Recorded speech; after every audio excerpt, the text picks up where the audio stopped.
Hello everyone, welcome back. So dear students, आज से हम स्टार्ट करने जा रहे हैं क्लास 11 का चैप्टर नंबर 1। सो नीट के पर्पस से जितनी भी चीज़ें इंपॉर्टेंट हैं, जितने भी कंसेप्ट्स इंपॉर्टेंट हैं और जो भी इंपॉर्टेंट क्वेश्चंस हैं वो सभी हम डिस्कस करेंगे। सो रेगुलर क्लास में आपको आना है, कोई क्लास स्किप नहीं करनी है, चाहे वो लाइव क्लास हो या फिर रिकॉर्डेड क्लास हो।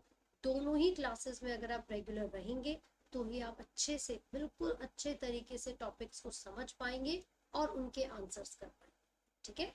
सो आज हमारी पहली क्लास होने वाली है and we will be starting with chapter number 1 of class 11th, that is the living word.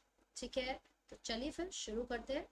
क्या नाम है बच्चों चैप्टर नंबर 1 का? नाम द लिविंग वर्ड। चलिए, तो बच्चों इस चैप्टर में कुछ बेसिक चीज़ें हैं जो कि हम लोगों को डिस्कस करनी है। सबसे पहले हम बात कर रहे हैं बायोलॉजी के बारे में। तो यहाँ पर जो बायो है बेटा, इसका मतलब क्या होता है? इसका मतलब होता है लाइफ, और लॉजी का मतलब होता है स्टडी। सो बायोलॉजी में हम क्या करते हैं, किसके बारे में बात करते हैं? We talk about life, we talk about living beings. ठीक है। सो यहाँ पर आपने ये तो चीज़ पता कर ली कि बायोलॉजी में हमें क्या क्या डिस्कस करना है। साथ ही साथ आपको पता होना चाहिए कि भैया यहाँ पर डिफ्रेंशिएट कैसे किया जाए लिविंग और non living. How do we differentiate a living from a non living? तो बेटा कैसे डिफ्रेंशिएट करते हैं हम एक लिविंग को एक नॉन लिविंग से? चलो जल्दी से बताओ, कैसे डिफ्रेंशिएट कर पाएंगे हम लिविंग और नॉन लिविंग में? हाँ जी, क्या क्या कैरेक्टरिस्टिक्स, क्या क्या प्रॉपर्टीज हमें डिस्कस करनी है। सबसे पहली जो प्रॉपर्टी है बच्चों वो है growth. First property is growth. ठीक है। सेकंड प्रॉपर्टी जो हम यहाँ पर डिस्कस करेंगे वो है reproduction, that is reproduction, second property. Now third property that we will be talking about is metabolism. This is metabolism. ठीक है। Fourth one is cellular organization, cellular organization, right? And the fifth property is, कौन सी होती है बच्चों fifth property? जल्दी से बता दो कौन सी होती है? Consciousness, consciousness, right? तो ये पांचों प्रॉपर्टीज जिसकी हम यहाँ पर बात कर रहे हैं, ये किस चीज की कैरेक्टरिस्टिक्स है, ये किस चीज की प्रॉपर्टीज है बच्चों? ये हमें बताएंगी कि लिविंग और नॉन लिविंग में डिफरेंशिएट कैसे किया जाए। How do we differentiate a living being from a non living? तो उसको डिफरेंशिएट करने के लिए जो कैरेक्टरिस्टिक फीचर्स है वो पांच आपके सामने है: growth, reproduction, metabolism, cellular organisation and consciousness. लेकिन मैं आपको बता दूं, इन पांचों में से growth and reproduction, these two not considered are not considered as the defining properties of living. These two are not considered as the defining properties of living. अब ऐसा क्यों? ऐसी कौन सी प्रॉपर्टी है जिसकी वजह से हमने ये बोला that growth and reproduction are not the defining properties of living? अब मैं आपको ये बता देती हूँ फटाफट से। तो जो पहली कैरेक्टरिस्टिक है यानी कि जो ग्रोथ है, उसी के बारे में डिस्कस कर लेते हैं बच्चों। जो ग्रोथ है, ग्रोथ, इसके दो मैं एट्रीब्यूट्स आपको बताऊं। कौन कौन से एट्रीब्यूट है? सबसे पहले देखिए बच्चों, हम किसके बारे में बात कर रहे हैं? ग्रोथ के बारे में। It has to characteristics. इसकी जो ट्विन कैरेक्टरिस्टिक्स हैं बच्चों वो कौन सी हैं? सबसे पहले increase in number of individuals, increase in number of individuals, and second is increase in mass, increase in mass। अब क्या होता है, जब भी हम ग्रोथ के बारे में बात करते हैं बेटा, तो इसकी एक डिफिनेशन होती है, इसको डिफाइन किया जा सकता है। हम बोलते हैं it is defined as irreversible change. Growth कैसी प्रॉपर्टी है बच्चों? ग्रोथ कैसी प्रॉपर्टी है, जल्दी से बताइए। सबसे पहला पॉइंट, इरिवर्सिबल। ये कैसी प्रॉपर्टी है, कैसा चेंज है? ये इरिवर्सिबल प्रॉपर्टी है। ठीक है। तो ग्रोथ और एक और वर्ड है बच्चों development, another word is development. These two, growth and development, occur simultaneously. जैसे जैसे ग्रोथ हो रही है, जैसे जैसे डेवलपमेंट हो रही है किसी व्यक्ति की, तो आप उसके अंदर कुछ चेंजेस को ऑब्जर्व कर पाओ, ठीक है। लेकिन क्या आपने ये सुना है, या इतना तो सभी को पता होगा कि मान लीजिए हमारी हाइट है 5.2, राइट, तो क्या कल वो वापस 5 हो सकती है? नहीं हो सकती। इसका मतलब क्या हुआ? इसका मतलब कि जो ग्रोथ है वो एक इरिवर्सिबल प्रोसेस है, जो कि रिवर्स नहीं हो सकता। ग्रोथ एंड डेवलपमेंट हमेशा साइमल्टेनियसली चलती है, राइट। तीसरा, इसकी ट्विन कैरेक्टरिस्टिक्स होती है, दो एट्रीब्यूट्स है। पहला है increase in number of individuals, बेटा यहाँ पर increase in number of cells लिखा होगा तो भी करेक्ट है। और दूसरा है increase in mass, increase in mass. Clear होगी बात? अच्छा, तो अगर मास इंक्रीज हो रहा है या नंबर ऑफ इंडिविजुअल्स बढ़ रहे हैं, तो भी हम बोलेंगे कि ग्रोथ हो रही है, राइट। आगे देखिए बेटा, प्लांट्स और एनिमल्स में ये जो ग्रोथ है ये वेरी करती है। प्लांट्स में और एनिमल्स में ये जो ग्रोथ है ये वेरी करती है। कैसे वेरी करती है? प्लांट्स के अंदर जो ग्रोथ है वो कॉन्टिन्यूस, बिल्कुल लगातार चलती रहेगी, वो कॉन्टिन्यूस होती है ना। जबकि एनिमल्स के अंदर जो ग्रोथ होती है वो लिमिटेड पीरियड तक या लिमिटेड एज तक ही होती है, ठीक है जी। तो प्लांट्स के अंदर ग्रोथ कॉन्टिन्यूस क्यों है? Because they have certain specialised cells, जिनको हम मेरिस्टेम कहते हैं। और जो मेरिस्टेम है वो रैपिडली सेल डिवीजन करते हैं, न्यू सेल्स की ग्रोथ करते हैं। और बच्चा यही कारण है कि प्लांट्स के अंदर जब भी ग्रोथ चलती है तो वो लगातार चलती है, कॉन्टिन्यूसली चलती है। And these plants can grow through out the life. Plants की जो ग्रोथ है वो कब हो सकती है? थ्रू आउट दी लाइफ भी हो सकती है। क्लियर होगी बात? कॉन्टिन्यूस है क्योंकि मेरिस्टेमेटिक टिश्यूज या मेरिस्टेम टिश्यूज इनके पास होते हैं। लेकिन we do not have any such thing, हमारे पास तो ऐसा कुछ है ही नहीं। तो क्या होगा? तो एनिमल्स के अंदर जो ग्रोथ होती है वो एक सर्टेन एज तक ही होती है, ठीक है जी। ये तो क्लियर हो गया। चलो, अब एक पॉइंट लिखा हुआ है बच्चों जो कि आपको याद रखना है, कि जो यूनिसेल्यूलर यानी कि सिंगल सेल्ड ऑर्गेनिजम्स है, यूनिसेल्यूलर ऑर्गेनिजम्स। अब यूनिसेल्यूलर ऑर्गेनिजम्स में कौन कौन आता है जरा ध्यान से सुनिएगा बेटा। कुछ मोनेरा, किंगडम मोनेरा, और कुछ किंगडम प्रोटिस्टा से बिलोंग करते हैं। कुछ ऑर्गेनिजम्स जो कि सिंगल सेल्ड हैं, but these organisms belong to kingdom Monera. These are prokaryotic. These are prokaryotic. जबकि प्रोटिस्टा से बिलोंग करने वाले जो ऑर्गेनिजम्स हैं वो कैसे होते हैं? वो यूकैरियोटिक होते हैं बच्चों। These are eukaryotic. होते सब सिंगल सेल्ड है, होते सब यूनिसेल्युलर है, लेकिन मैंने आपको डिफरेंस बताया प्रोकैरियोटिक मोनेरा में and eukaryotic single celled organisms protista में मिलेंगे, ठीक है। सो व्हाट अबाउट देम, क्या ऐसी प्रॉपर्टी है इनके बारे में जो अलग?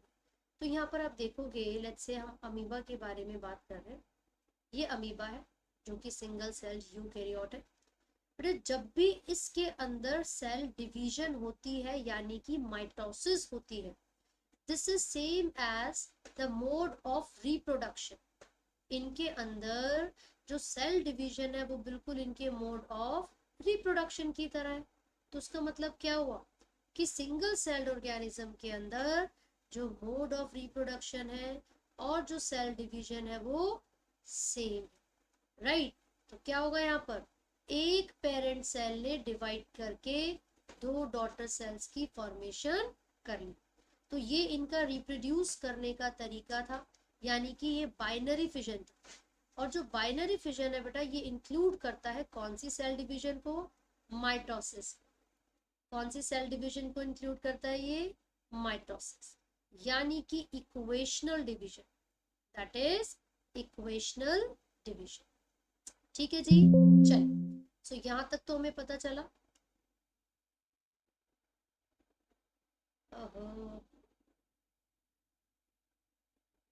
Now look at this. अब हम वापस जा रहे हैं अपने स्लाइड पर, आगे चलेगी मेरी स्लाइड।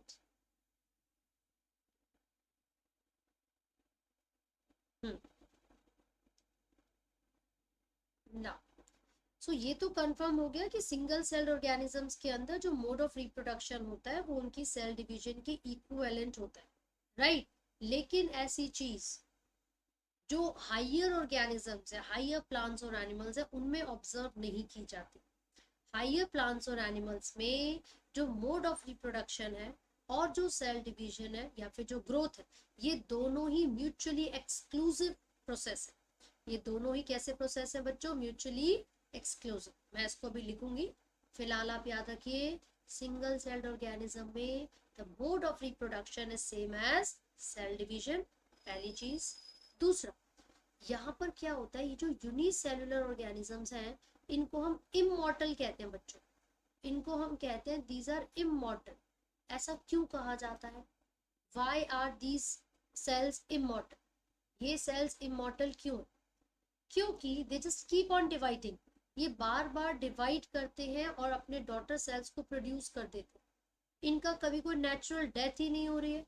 ये अपने आप को डिवाइड करके दो डॉटर सेल्स को प्रोड्यूस कर रहे हैं, इनकी कोई नेचुरल डेथ नहीं होती। दैट इज द रीजन हम कहते हैं unicellular organisms are immortal, because they keep on dividing into their daughter cells. ठीक है जी। नेक्स्ट देखिए, अभी मैंने आपको बताया हायर प्लांट्स एंड एनिमल्स के अंदर, हायर प्लांट्स एंड एनिमल्स, क्या बताया था मैंने इनके अंदर बच्चों? Growth and reproduction are mutually exclusive process. Growth and reproduction are mutually exclusive process, यानी कि दोनों अलग अलग होते हैं। ऐसा नहीं होगा कि हमारे शरीर में अगर सेल डिवीजन हो गई यानी कि ग्रोथ होगी तो भैया हमने रिप्रोड्यूस भी कर लिया, ना ना, ऐसा नहीं होता।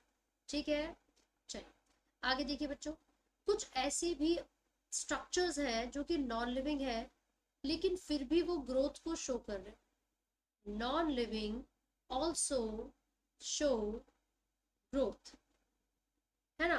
अब ये कैसे हो गया? मैं एक सिंपल सा एग्जांपल आपको दे रही हूँ। मान लीजिए कोई समुद्र का किनारा है, यहाँ पर एक कंकड़ एक पत्थर पड़ा था, ठीक है। इनिशियली इसकी जो हाइट है वो सिर्फ इतनी थी, लेकिन जैसे जैसे सेडिमेंट, यहाँ पर जो कंकड़ पत्थर डस्ट पार्टिकल्स हैं, वो फ्लो करते हुए पानी के साथ इस पत्थर पर आएंगे, तो एक सर्टेन टाइम पीरियड के बाद इसकी हाइट इतनी हो जाएगी बच्चों, यानी कि अब उस पत्थर की भी हाइट क्या हो चुकी है? इंक्रीज हो चुकी है। तो क्या ये भी ग्रोथ कर रहा है?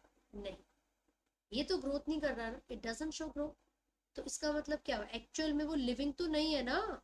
तो हम बोलेंगे कि जो नॉन लिविंग ऑर्गेनिजम्स है, स्ट्रक्चर्स है, वो भी ग्रोथ को शो करते हैं, लेकिन इनकी जो ग्रोथ होती है वो कैसी होती है बच्चों?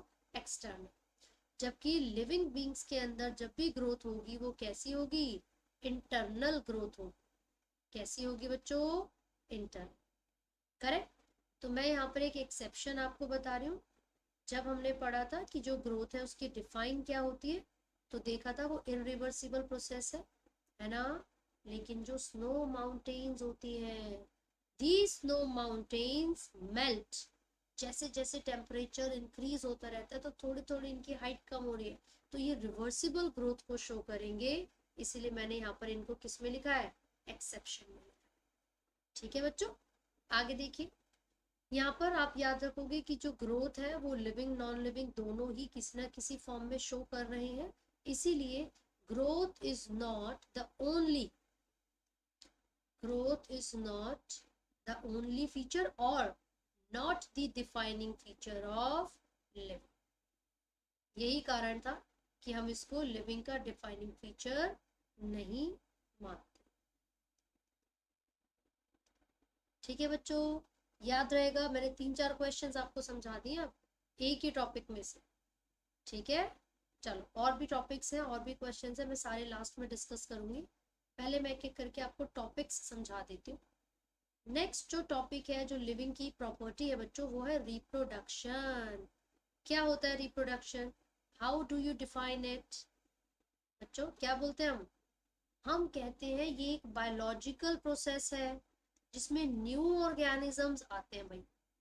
ये एक बायोलॉजिकल प्रोसेस है जिसमें न्यू ऑर्गेनिजम्स आएंगे and these new organisms are similar to itself, same species से होंगे, है ना भाई, सेम पेरेंट से बिलोंग करें, राइट।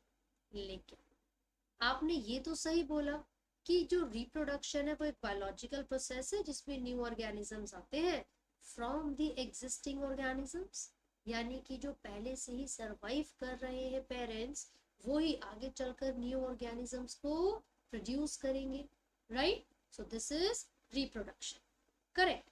साथ ही साथ आपको ये याद रखना है कि ये जो बायोलॉजिकल प्रोसेस है यानी कि जो ये रिप्रोडक्शन है, this is not necessary for individual, ये किसी एक इंडिविजुअल के लिए तो जरूरी नहीं है ना, but it is necessary for the species, पूरी स्पीशीज के सर्वाइवल के लिए, इवोल्यूशन करवाने के लिए ये जो प्रोसेस है रिप्रोडक्शन का वो जरूरी है। हालांकि this process is not necessary for an individual organism but this is important for the species और द ग्रोथ और द इवोल्यूशन, ठीक है। एक ही हो गया। दूसरा बट इसको हम दो कैटेगरीज में डिवाइड करते हैं हमेशा, आपने सुना होगा sexual reproduction and asexual reproduction. जो सेक्सुअल रिप्रोडक्शन है वो कैसे डिफर करती है एसेक्सुअल रिप्रोडक्शन से? सबसे पहला पॉइंट, यहाँ पर जो two parents male and female, two parents of opposite sex, this is female and this is male, ठीक है। अब यहाँ पर टू पेरेंट्स इन्वॉल्व है and both these parents will contribute their own gametes, male gamete बनेगा और female gamete बनेगा, ठीक है। फिर इन दोनों के गैमेट्स आपस में फ्यूजन करेंगे जिसको फर्टिलाइजेशन या फिर सिंगैमी भी कहा जाता है, फर्टिलाइजेशन या फिर सिंगैमी भी कहा जाता है, और इसके रिजल्ट में प्रोड्यूस होता है बच्चों जाइगोट। तो क्योंकि यहाँ पर दो पेरेंट्स इन्वॉल्व है, दोनों के गैमेट्स आए, फ्यूजन किया, जाइगोट बनाया, सो जाइगोट की फॉर्मेशन की वजह से इन न्यू ऑर्गेनिजम्स में क्या आती है बच्चा? वेरिएशन। सो नीट में पूछे जाने वाले 3-4 क्वेश्चंस मैंने लास्ट टॉपिक से समझाए। इस टॉपिक में से पहला क्वेश्चन ये था, विच of the following is not necessary for the individual but it is important for the species, आपका आंसर रिप्रोडक्शन होगा, ठीक है। फिर पूछा जाएगा वेरिएशंस कौन से प्रोसेस में आते हैं, which of the following leads to variations, तो आपका आंसर क्या होगा बच्चों? सेक्सुअल रिप्रोडक्शन, क्योंकि ए सेक्सुअल में सिंगल पेरेंट है, ए सेक्सुअल में क्या है? सिंगल पेरेंट है, इसमें गैमेट की फॉर्मेशन हो या ना हो, मे और मे नॉट, है ना, अलग अलग कंडीशन में ही ऐसा होता है बच्चों। तो कोई फर्टिलाइजेशन नहीं हो रही है, कोई जाइगोट यहाँ पर फॉर्म नहीं हो रहा है ना भाई। तो जब कोई जाइगोट नहीं बनेगा तो जो बच्चे आएंगे वो as a result of asexual reproduction आए हैं, मतलब सिंगल पेरेंट से आए हैं, तो बेटा कोई वेरिएशंस यहाँ पर नहीं आएंगे। These children are identical to their parents, ठीक है जी। तो इनके अंदर कोई भी बदलाव, कोई भी वेरिएशंस नहीं आने वाले, ये आपको याद रखना है, ठीक है। अब दूसरी चीज आप यहाँ पर देखेंगे,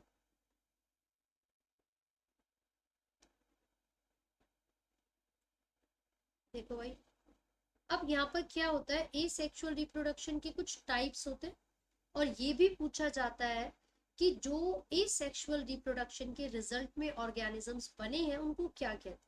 अच्छा, दीज आर कॉल्ड क्लोन्स। जो क्लोन्स होते हैं these are morphologically and genetically identical. Morphologically मतलब एक्सटर्नल फीचर्स, जेनेटिकली का मतलब है जीन कंपोजिशन, ठीक है। तो जो एसेक्सुअल रिप्रोडक्शन के रिजल्ट में ऑर्गेनिजम्स आते हैं, these are called clones and these are morphologically and genetically identical, right? Different types कौन कौन से होते हैं बच्चों एसेक्सुअल के? सबसे पहला टाइप है ये एक्चुअली बाइनरी फिजन। बाइसेक्सुअल तो ऑर्गेनिजम्स हो ही सकते हैं। बाइसेक्सुअल का मतलब है कि जो मेल और फीमेल है दोनों रिप्रोडक्टिव ऑर्गेनिजम्स एक साथ आए, है ना? बाइसेक्सुअल का मतलब क्या है बच्चों? both the male and female reproductive sex organs are present in the same body or same organism, ठीक है? तो सबसे पहला टाइप होता है binary fission, binary fission, right? Second type होता है बच्चों मल्टीपल फिजन। इन सबके एग्जाम्पल्स हमें याद रखने होंगे।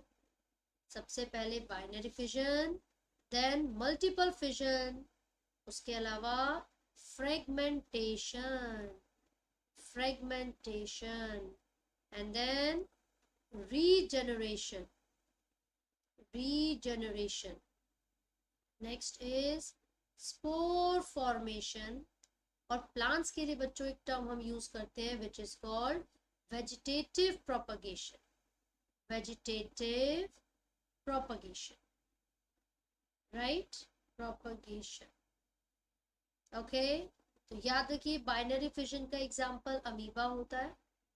जो पेरेंट है दो डॉटर सेल्स में डिवाइड कर देंगे, है ना? और जो दोनों डॉटर सेल्स हैं क्योंकि वो आइडेंटिकल है morphologically and genetically, so these are called clones, right? आगे देखिए मल्टीपल मतलब बहुत सारे डॉटर सेल्स यहाँ पर बनेंगे, जिसका एक एग्जांपल मैं आपको दे रही हूँ, प्लाज्मोडियम, प्लाज्मोडियम, ठीक है जी? बेटा फ्रेगमेंटेशन का एग्जांपल एक एल्गी है जिसका नाम है स्पायरोगायरा।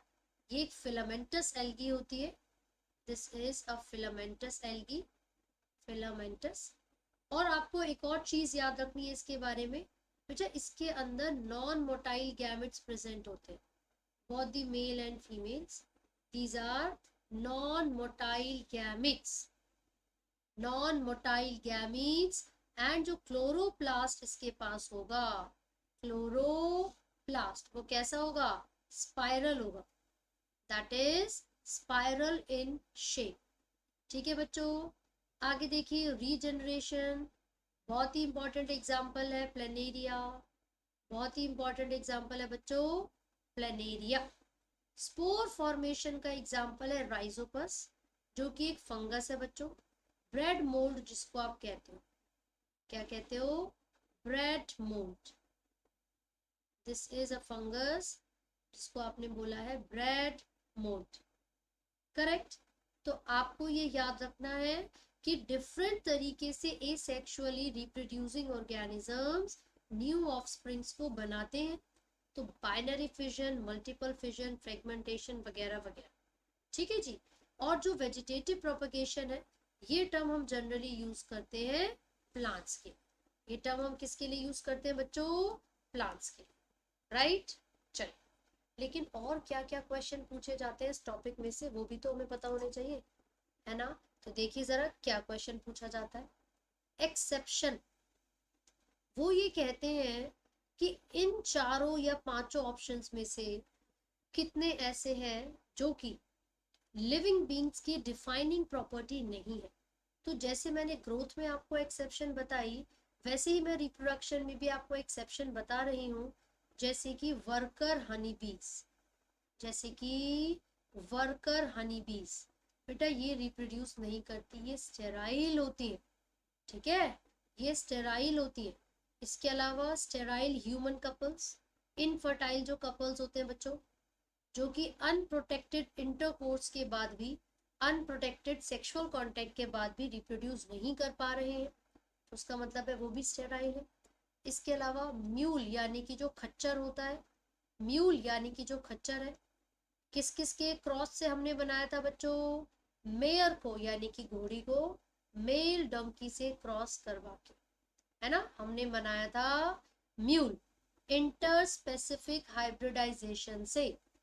बेटा जो जो एडिशनल चीजें हैं मैं साथ साथ लिखवा रही हूँ नीट के रिस्पेक्ट में, जो कि आपके एनसीईआरटी में इस टॉपिक में है भी नहीं, तो मेरी बोली हुई चीजों को और लिखी हुई चीजों को ध्यान से सुनेगा, ठीक है जी।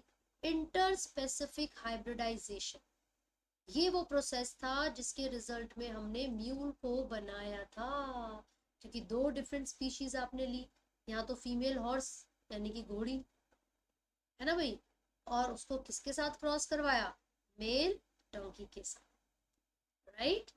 तो बेटा ये सभी ऑर्गेनिजम्स ऐसे हैं जो स्टेराइल हैं, जो रिप्रोड्यूस नहीं कर पा रहे, तो क्या मैं ऐसा कह सकती हूँ कि भैया ये तो नॉन लिविंग है, नहीं ना, ये सब लिविंग है, बट क्योंकि वो स्टेराइल है, यही कारण है कि रिप्रोडक्शन को हम डिफाइनिंग प्रॉपर्टी में नहीं डालते, it is not considered as the defining property of living beings, ठीक है। आगे देखिए बच्चों, नेक्स्ट जो प्रॉपर्टी हम यहाँ पर डिस्कस करने वाले हैं वो है मेटाबॉलिज्म। नेक्स्ट प्रॉपर्टी क्या है बच्चों, मेटाबॉलिज्म। इसका मतलब क्या होता है, how do we define metabolism, हम इसको कैसे डिफाइन करते हैं बच्चों। इसका मतलब होता है sum total of all the chemical reactions, sum total of all the chemical reactions occurring in a living body, sum total of all the chemical reactions occurring in a living body। तो क्योंकि जो sum total है, जो सारे chemical reactions हैं, वो सभी living में ही हो सकते हैं, no non living, no non living objects shows metabolism, कोई भी नॉन लिविंग ऑब्जेक्ट मेटाबॉलिज्म को शो नहीं करता, इसीलिए जो मेटाबॉलिज्म है वो डिफाइनिंग प्रॉपर्टी होती है, तो क्या होती है, डिफाइनिंग प्रॉपर्टी होती है लिविंग ऑर्गेनिजम्स, करेक्ट। बच्चों हमने इसको दो कैटेगरीज में डिवाइड किया है, पहले एनाबॉलिज्म या फिर आप उसको एनाबॉलिक रिएक्शन भी कह सकते हो, और दूसरा कैटाबॉलिज्म या फिर कैटाबॉलिक रिएक्शन, ठीक है। एनाबॉलिज्म का मतलब होता है कंस्ट्रक्टिव, कोई भी ऐसा रिएक्शन जिसमें न्यू सब्सटेंस की फॉर्मेशन हो रही हो, उसको क्या बोलोगे आप, एनाबॉलिक रिएक्शन, यानी कि फोटोसिंथेटिक या फोटोसिंथेसिस, ठीक है जी। जो फोटोसिंथेसिस है वो एक एनाबॉलिक रिएक्शन है, क्योंकि उसमें फॉर्मेशन हो रही है बच्चों, क्योंकि उसमें क्या हो रही है, फॉर्मेशन हो रही है फूड की, वहां पर फूड बन रहा है। तो जो फोटोसिंथेसिस है वो क्या है, कैसा रिएक्शन हो गया बच्चा, photosynthesis, photosynthesis anabolic reaction, this is an anabolic reaction, right. Catabolism का मतलब होता है डिस्ट्रक्टिव, कोई ऐसा रिएक्शन जिसमें कोई सब्सटेंस ब्रेक डाउन हो रहा हो, जैसे कि रेस्पिरेशन, क्योंकि ड्यूरिंग दिस प्रोसेस क्या होगा बच्चों, ग्लूकोज का ब्रेक डाउन होगा, और जब भी ग्लूकोज का ब्रेक डाउन होता है तो large amount of energy release होती है, राइट। तो याद रखिए एनाबॉलिज्म में फॉर्मेशन हो रही है, एनर्जी की जरूरत होती है, एग्जाम्पल है फोटोसिंथेसिस। भाई साहब कैटाबॉलिज्म में हो रहा है ब्रेक डाउन ग्लूकोज का, एग्जाम्पल है रेस्पिरेशन, और क्योंकि यहाँ पर large amount of energy release हो रही है, so this is also known as exothermic reaction, ठीक है जी। लेकिन मैं आपको बता दूं एक्चुअल में जो रेस्पिरेशन है ना ही वो एनाबॉलिक है ना ही वो कैटाबॉलिक है, this is known as amphibolic pathway, क्योंकि कुछ स्टेप्स में फॉर्मेशन तो कुछ स्टेप्स में ब्रेकडाउन भी होता है, ठीक है जी, क्लियर होगी बात। चलो एक लाइन लिखी है बच्चों आपकी एनसीईआरटी में कि जैसे बॉडी के बाहर होने वाले जो आइसोलेटेड रिएक्शंस होते हैं, है ना, दीज आइसोलेटेड रिएक्शंस, अब वो लिविंग रिएक्शंस हैं या वो लिविंग थिंग है, ये चीज आपको बहुत अच्छे से याद रखनी होगी, क्योंकि एनसीईआरटी में ना जो डायरेक्ट एक तरीके से आ जाता है, स्टेटमेंट लिखी हुई आ जाती है, विच of the following is wrong, which of the following is right, तो वो स्टेटमेंट्स अगर आपको याद है तो आप बेटर बहुत अच्छे तरीके से आंसर कर पाओ, ठीक है। तो आपके एनसीईआरटी में ये बच्चे कुछ स्टेटमेंट्स दे रखी थी, वहाँ पर एक स्टेटमेंट है, मैं आपको रीड करके बता देती हूँ फटाफट से। लिखा होगा एन आइसोलेटेड मेटाबॉलिक रिएक्शन, यानी कि आउटसाइड द बॉडी। ठीक है जी। Reactions performed in a test tube is neither living nor non living, यानी कि जो आइसोलेटेड रिएक्शन बॉडी के बाहर हो रहे हैं, ना तो वो लिविंग है और ना ही नॉन। तो मैंने लिखा N isolated reaction outside the body, outside the body occurring in a test tube, occurring in a test tube are neither living nor non-living। बेटा ना तो ये लिविंग है और ना ही नॉन, ना तो ये लिविंग है और ना ही नॉन लिविंग। ठीक है, ये स्टेटमेंट है, एज इट इज आ जाती है, तो आपको ये याद करनी पड़ेगी, क्योंकि पूछ लिया जाता है कई बार कि इनमें से कौन सी स्टेटमेंट करेक्ट। एक और स्टेटमेंट आती है कि जो आइसोलेटेड मेटाबॉलिक रिएक्शंस होते हैं in vitro are not living things but surely living reaction. Statement क्या है, ध्यान से सुनिए, मैं यहाँ पर लिख रही हूँ isolated reactions are not living things, but surely living reactions। ये स्टेटमेंट आपको याद रखना। सबसे पहले कोई भी non living object metabolism show नहीं करता, so metabolism is a defining property. दूसरा, an isolated reaction outside the body occurring in a test tube are or is neither living nor non-living। और तीसरा पॉइंट क्या बताया बच्चों, isolated reactions are not living things but surely living reactions। ठीक है, तो ये तीन प्रॉपर्टीज तो हम लोग अच्छे से पढ़ चुके हैं। Now what is the fourth one, कौन सी जो प्रॉपर्टी है वो फोर्थ है, एक बार देख लेते हैं फटाफट से। फोर्थ प्रॉपर्टी कौन सी है बच्चों, चलो फोर्थ प्रॉपर्टी है cellular organisation, cellular organisation, right. चलिए, बट एक क्वेश्चन पूछा जाता है कौन से लेवल पर, किस बेसिस पर ऑर्गेनाइजेशन शुरू होती है लिविंग बीइंग की, तो आप बोलोगे इट बिगिंस एट सब microscopic molecular level, it begins at submicroscopic molecular level। ठीक है, जब भी हम ऑर्गेनाइजेशन को स्टडी करेंगे, राइट। नॉर्मली जब हम बात करते हैं तो बेटा कुछ ऑर्गेनिजम्स ऐसे भी है जिनके पास सिर्फ एक ही सेल है, and these are called unicellular, unicellular है ना। कुछ ऐसे भी होंगे जिनके पास बहुत सारे सेल्स प्रेजेंट है, so these are called multicellular, these are called multicellular, right। और जब ये बहुत सारे सेल्स टाइटली पैक्ड हो जाते हैं बच्चों and they perform a similar function, तो इनको हम क्या नाम देते हैं बच्चों, टिश्यूज। हम उनको कहते हैं these are tissues। and when two or more tissues combine, जब दो या दो से ज्यादा टिश्यूज आपस में जुड़ जाते हैं तो वो किसकी फॉर्मेशन करेंगे, ऑर्गन की। और जब बहुत सारे ऑर्गन्स आपस में कंबाइन करेंगे तो ऑर्गन सिस्टम बनेगा, and then it forms the whole organism. फिर किसकी फॉर्मेशन होगी बच्चों, कंप्लीट ऑर्गेनिज्म की, राइट। तो सेल्यूलर लेवल ऑफ ऑर्गेनाइजेशन में single celled, multicellular, tissues, organ, organ system and then organisms आते हैं। ठीक है, लेकिन जब बेसिक लेवल ऑफ ऑर्गेनाइजेशन की बात होती है so the answer would be सब माइक्रोस्कोपिक मॉलिक्यूलर लेवल।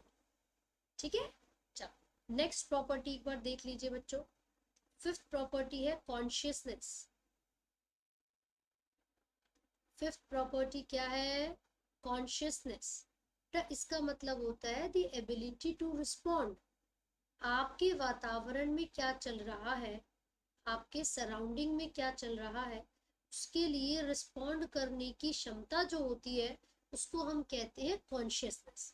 ठीक है, कॉन्शियसनेस के अंदर दो फैक्टर्स आते हैं बच्चों। कॉन्शियसनेस के अंदर दो फैक्टर्स है, दो प्रॉपर्टीज है। सबसे पहला एक जो वर्ड है वो होता है स्टिमुलस। पहला जो शब्द है बच्चों वो क्या है, स्टिमुलस। और जो दूसरा शब्द है वो है रिस्पॉन्स। ठीक है, स्टिमुलस का मतलब होता है कोई भी एक्सटर्नल फैक्टर, कोई भी एक्सटर्नल फैक्टर जिसके लिए आप अपना इंस्टेंट रिएक्शन दे रहे हैं, जिसके लिए आप अपना इंस्टेंट रिएक्शन दे रहे हैं, उसको हमने बोला स्टिमुलस। तो एनी एक्सटर्नल फैक्टर, बेटा it could be a physical factor, जैसे कि सनलाइट, है ना, आंखें बहुत तेज बंद हो रही है या खुल रही है। It could be a chemical factor, जैसे कि कुछ लोगों को लहसुन से एलर्जी हो जाती है। या फिर ये कोई बायोलॉजिकल फैक्टर भी हो सकता है, जैसे कि पॉलन ग्रेन। कुछ लोग जब पॉलन ग्रेन के कांटेक्ट में आते हैं तो बार बार छींकते हैं, स्नीजिंग उनको शुरू हो जाती है। तो बेटा फिजिकल फैक्टर हो सकता है, केमिकल या फिर बायोलॉजिकल। फिजिकल फैक्टर का एग्जांपल मैंने आपको दिया लाइट। केमिकल फैक्टर का एग्जांपल हम ले सकते हैं बच्चों निकोटीन, जो तंबाकू वगैरह है। ठीक है, और बायोलॉजिकल का एग्जांपल ले सकते हैं पॉलन ग्रेन। क्या एग्जांपल हो सकता है, पॉलन ग्रेन। ठीक है, तो मान लीजिए सुबह सुबह 4 बजे मम्मी उठ गई और रूम में ऐसे झाड़ू वाड़ू मारने के लिए क्या करा उन्होंने, सारे पूरे रूम की लाइटें खोल दी, सारी लाइटें जला। अब भाई 4 बजे तुम्हारे आंखें खुली तो ऐसे आके वो करो, मम्मी हटा दो, फटाफट से नींद आ रही बहुत तेज, है ना। तो शोर मचाना, चिल्लाना, उस लाइट ऑन होने पर वो आपका इंस्टेंट रिएक्शन था, वो आपका रिस्पॉन्स था। ठीक है, वैसे ही मान लीजिए कुछ लोगों को क्या होने लगी, ब्रीदिंग प्रॉब्लम होने लगी, सरफेस एरिया रिड्यूस हो गया सिगरेट स्मोकिंग ज्यादा करने से, है ना, इम्फाइसिमा। तो बेटे वो रिस्पॉन्स है आपका। ठीक है, क्योंकि निकोटीन नाम का केमिकल हमारे शरीर में एकदम घुल गया था बहुत ज्यादा, राइट। बिल्कुल वैसा ही कुछ लोगों को जब वो पॉलन ग्रेन के कांटेक्ट में आते हैं, एक स्पेसिफिक सीजन में बहुत ज़्यादा सांस लेने में दिक्कतें होने लग जाती हैं, पॉलन एलर्जी हो जाती है और अस्थमा के केसेस ज़्यादा बढ़ जाते हैं, एस्मा बोलते हैं वैसे इसको, है ना। तो बेटा ये क्या है, ये एक बायोलॉजिकल फैक्टर है पॉलन ग्रेन। और इसके कांटेक्ट में आने पर अगर लोग बहुत ज़्यादा छींक रहे हैं तो छींकना उनका रिस्पॉन्स है, इंस्टेंट रिएक्शन। सही बात है, कॉन्शियसनेस तो सब समझ गए। अब एक छोटा सा इसमें सब टॉपिक है, सब कॉन्शियसनेस, है ना, या फिर आप उसको क्या बोल सकते हो, एक और वर्ड आपको दे रखा होगा बच्चों, सेल्फ कॉन्शियसनेस, है ना जी। आपकी बुक में लिखा होगा सेल्फ कॉन्शियसनेस। कॉन्शियसनेस बच्चों ये सिर्फ और सिर्फ ह्यूमन बींग्स की प्रॉपर्टी है, ये सभी लिविंग ऑर्गेनिजम्स की प्रॉपर्टी नहीं है, ओनली ह्यूमंस। सिर्फ ह्यूमंस ऐसे हैं जो कि सेल्फ कॉन्शियसनेस को शो करते हैं। अब ये कैसे, हम बताते हैं। एक छोटा सा एग्जांपल ले रहे हैं। अब जैसे मान लीजिए पापा ने बड़े भाई को देख लिया एकदम कहीं छल्ले बनाते हुए बैठा हुआ, तो वैसे हुक्का पी रहा है, छल्ले बना रहा है, छेक दिया पापा ने पकड़ के, सेक दी गुद्दी उसकी, और पिटता पिटता घर आ रहा है वो। छोटा भाई को पता चल गया, भाई पापा बड़े वाले का रिमांड ले रहे हैं, मेरा भी नंबर आ सकता है। चुपचाप से अपने रूम में गया, कॉपी वॉपी खोली और पढ़ने की एक्टिंग शुरू। तो उसका मतलब क्या है, वो अवेयरनेस उसके अंदर ज्यादा थी। सेल्फ कॉन्शियसनेस का मतलब ही होता है अवेयरनेस ऑफ हिमसेल्फ। क्या मतलब होता है बच्चों इसका, अवेयरनेस ऑफ हिमसेल्फ। ठीक है, और ऐसा सिर्फ और सिर्फ ह्यूमन कर पा रहे, कुत्ते बिल्ली थोड़ी ऐसा करते हैं, या बाकी ऑर्गेनिजम्स थोड़ी कर। तो उसका मतलब है जो सेल्फ कॉन्शियसनेस है वो ह्यूमंस की ही प्रॉपर्टी है। ठीक है बच्चों, कोई भी डाउट अगर आपको लगेगा ना किसी भी चीज में तो आप कमेंट्स में लिख देना, मैं डेफिनेटली नेक्स्ट टाइम जब क्लास में आऊंगी तो आपके उन प्रीवियस वीडियो के कमेंट्स को पढ़ के आऊंगी। तो जिसका जो भी डाउट होगा ना by the end of the class मैं सारे डाउट्स क्लियर करवा दूंगी। ठीक है, तो एंड तक रुके रहो, टॉपिक्स को समझो और जो डाउट्स है वो क्लियर करो, राइट। चलो अब इसी टॉपिक में ना बच्चा कुछ 2-3 लाइंस लिखे जो बड़ी इंपॉर्टेंट है। अब वो कौन कौन सी लाइंस है जरा मैं आपको समझा देती हूँ। एक बहुत ही इंपॉर्टेंट लाइन लिखी होगी फोटो पीरियड के बारे में।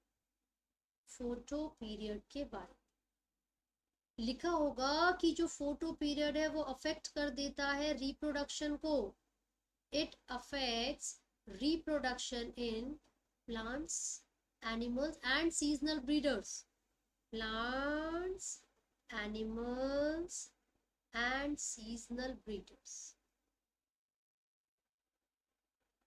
सीजनल ब्रीडर्स, ठीक है। तो एक तो ये बहुत ही इंपॉर्टेंट लाइन है बेटा। फोटो पीरियड का मतलब है कि कितने समय तक हम सनलाइट की प्रेजेंस में है ना। आपका जो रिस्पॉन्स है लाइट या फिर नाइट के लिए उसको हम फोटो पीरियड कहते हैं।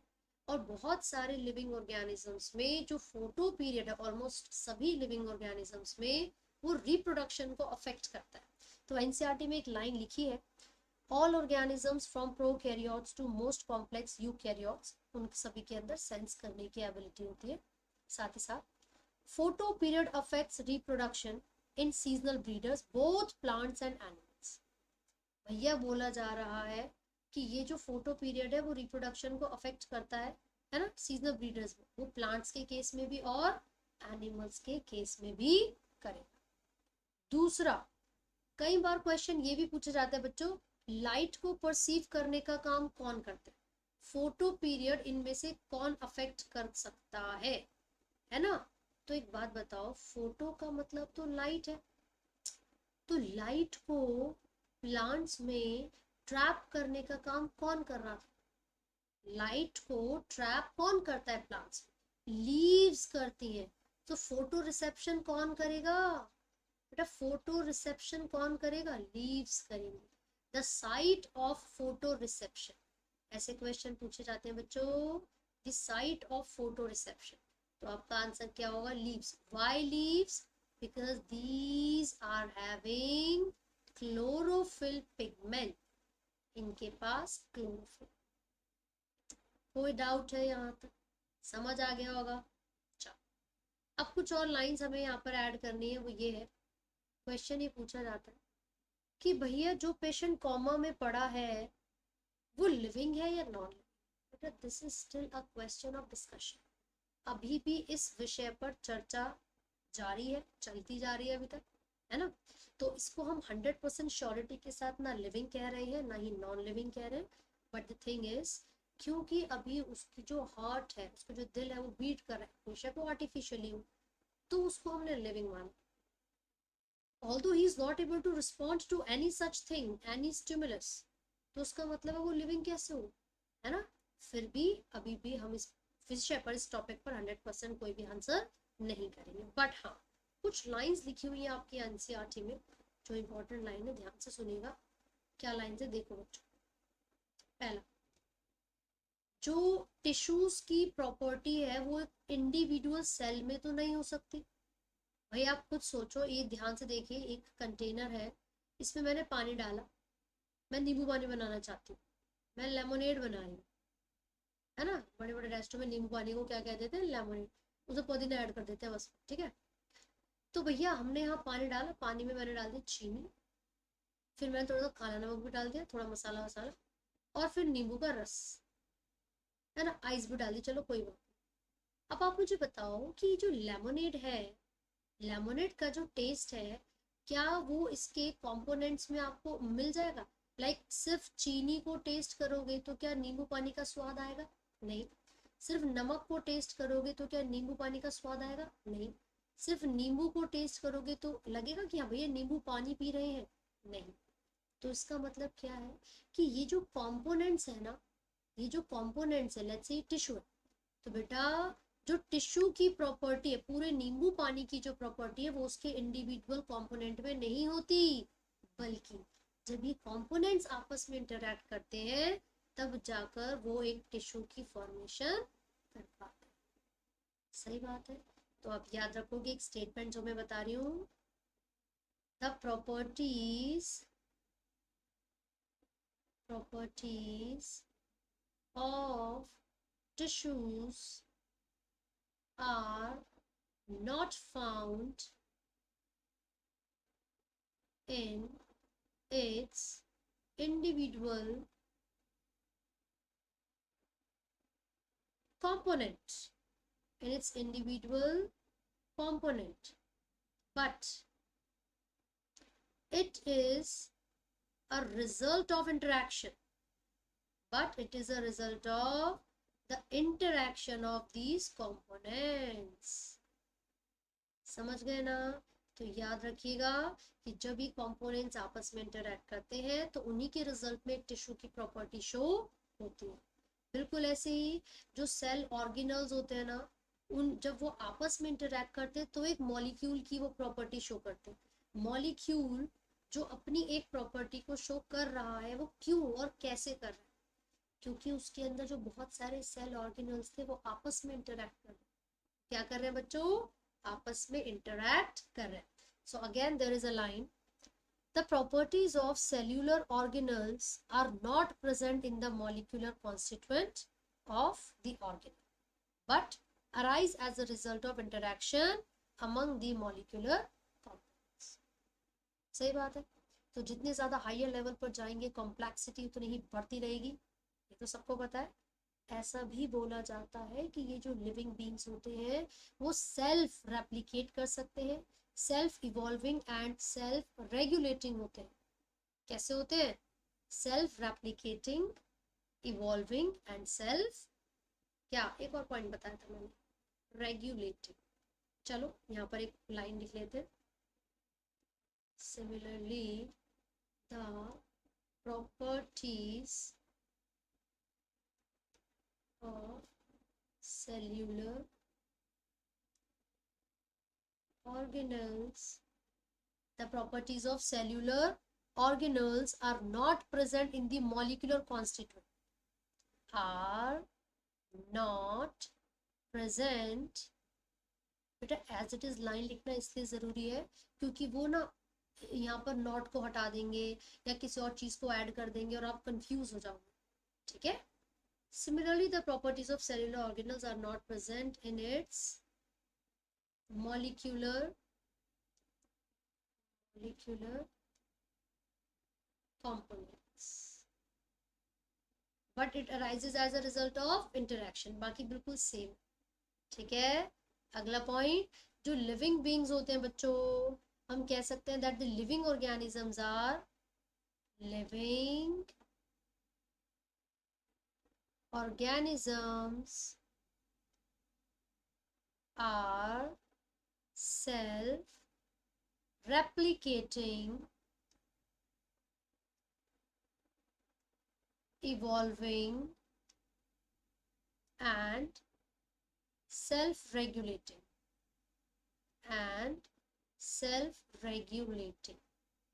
ठीक है जी?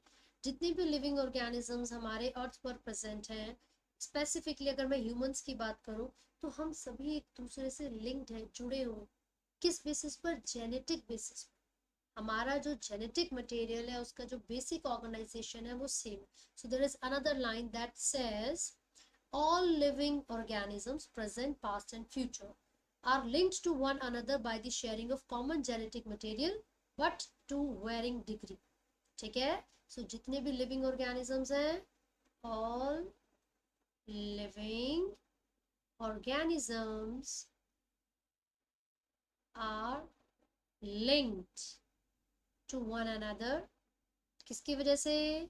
by genetic material, by genetic material but to varying, है ना, या डिग्री।